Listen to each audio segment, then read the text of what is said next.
Hey guys! So sorry I'm filming at night again. I was going to film in front of my window earlier today, but they were cutting down a tree like literally right outside my window pretty much all afternoon. So I decided to just go ahead and film this. This is going to be the first half of my monthly favorites this month. I decided to split it up into two and do makeup in one video and non-makeup in another. So this is going to kind of be the non-makeup, still kind of cosmetic items, but not makeup.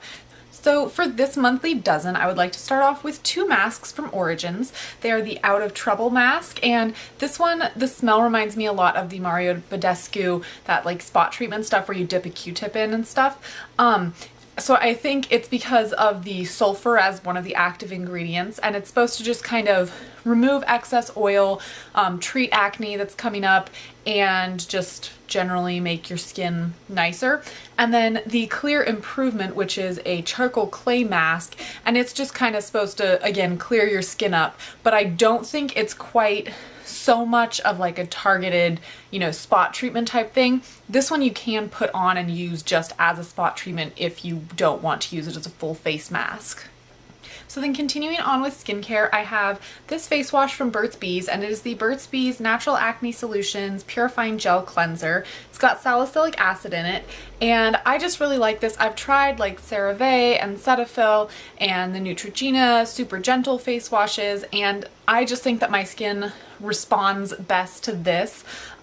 It's still a very gentle cleanser, but it does have that salicylic acid, and I feel like it actually cleans my skin. It takes off pretty much all makeup except like waterproof eye makeup. Then I've got a couple of kind of hand items, and the first one is this Neutrogena Norwegian Formula hand cream. It's basically just a silicone formula, but it's kind of different from most hand creams that are like, you know, the super creamy type. And like it says on here, just a dab heals dry skin. It's true. You like if you put a bunch on, your hands are just going to be slimy. You just need a tiny bit, and it's just really nice. I really like it. And then my second hand item is this OPI Manicure and Pedicure Chamomile Mint Scrub. As you can see, I got it on clearance. It seems like this might be discontinued, so I'm kind of hesitant to put it in my favorites because if you can't get it anymore, that's kind of sad. But this was on clearance at Ulta, and I like just got this within the past month. I was just at Ulta the other day and I still saw some on the shelves, so if you can get this, it says it's an AHA skin scrub with natural sugar crystals, and AHAs are alpha hydroxy acids. So basically, in addition to like the physical scrubbing of the sugar crystals, you have chemicals that are kind of helping to loosen the dead skin on the top layer as well. So I think that this makes my skin super soft and just really moisturized. You kind of just rinse it off after, and yeah, I just absolutely love this. It makes my hands feel amazing. It smells amazing. I would totally recommend this if you can find it on clearance. So then I've got a couple of hair things. The first thing is like not new to anybody except me, but it is the Chi Silk Infusion hair thing. I actually got mine for $8.99. And it says compare at $18, but this big size is actually more like $30 or more. So I'm super excited about that, but I really like it. And you do have to use like a tiny amount, but if you use a tiny amount, it makes your hair, or at least it makes my hair, so much softer, and I just love the way that it feels. And yeah, the smell is a little meh, but it's not a bad smell. It's just not like, because I prefer kind of minty smells for my shampoo and conditioner and stuff, but this is awesome. I will totally repurchase this when I run out, except I don't think I'm ever going to run out anytime in like the next 10 years. But yeah, I would totally recommend this if you can find it at like Marshall's or TJ Maxx or whatever. Then my other hair item, again, is not new to anybody but me, but it's these kind of like flat hair ties. And I never really realized how nice it is to be able to put your hair up while you're like doing your makeup, washing your face, that kind of thing, and then not have like the rubber band lines in it.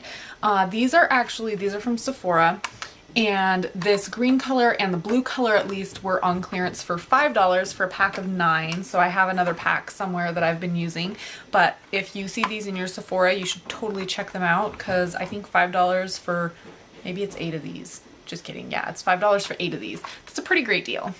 Then finally, I have a few brushes to share with you. So the first one is the Real Techniques contour brush, and it just looks like that. And I'm going to talk about the makeup product that I use this with in my next video, but basically I like to use this for applying like a setting powder when I don't want to disturb the makeup underneath, because I feel like when I use a big brush and kind of just like buff it on with certain foundations, that doesn't work very well. It kind of ends up like creasing and smearing a little bit. So I've been really liking this brush. And then the next brush is actually just this random Essence of Beauty, which is like the kind of off-brand you can find at like CVS. And I think you can also find the same brush with like different branding from Marshalls and TJ Maxx, but it is just called the Crease Brush. It's just this little pencil brush. It's really not like a blending brush, but I like to use this to just put a little bit of a really dark color right in my crease, and then I like to go in with this super fluffy brush and blend it out. And I had always used kind of like, you know, fairly dense fluffy brushes. That doesn't even make sense, but denser crease brushes, and I did not realize how amazing blending could be until I tried this brush.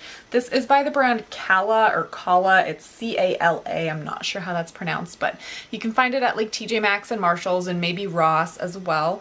This brush is like $3 and it's pretty soft, and like I said, it's really fluffy. The individual bristles are fairly stiff, so it doesn't just flop all over the place, but at the same time, they're not super dense, so you don't just blend all the color off your eye or anything like that. So one product that I kind of forgot to put in that video was the Beauty Blender. I just bought this a couple days ago in my haul, and I normally like to include items that I've been using longer, but this is just so amazing. I now understand what everybody's talking about when they say like compared to all the other sponges, just nothing compares. With the other sponges, honestly, it always felt like I was punching myself in the face a little bit. Like it was just a very dense sponge, and I really liked the effect, but I didn't like the way it actually felt when I was applying it. And this one is just so soft and springy, and it still blends everything really nicely, but just the feel of putting on your makeup is so much nicer. So that has been my non-makeup monthly dozen for October and kind of September, and I will be filming my makeup favorites right after this, so I hope you guys enjoyed this. Please subscribe if you'd like to see more from me, and I will see you right after this in the next video. Bye!